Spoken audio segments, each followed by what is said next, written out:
جب آدمی غصے میں ہو اور اسے کچھ سمجھ نہ آ رہی ہو کہ کیا کرے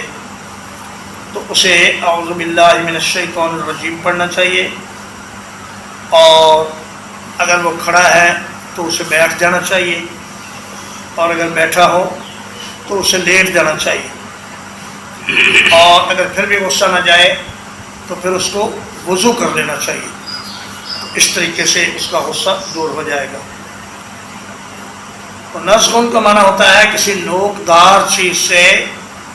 کسی کو کچوکا لگانا۔ تو فرمایا اگر شیطان کا وسوسہ یا اس کا کچوکا یا اس کی اکساہٹ کسی وقت آپ پر اثر انداز ہونے لگے تو فوراً اللہ تعالیٰ کی پناہ میں آ جائیں، کیونکہ وہی شیطان سے انسان کو پناہ دے سکتا ہے۔ شیطان کا مقابلہ انسان خود نہیں کر سکتا، اللہ کی مدد کے ساتھ ایسا ہو سکتا ہے۔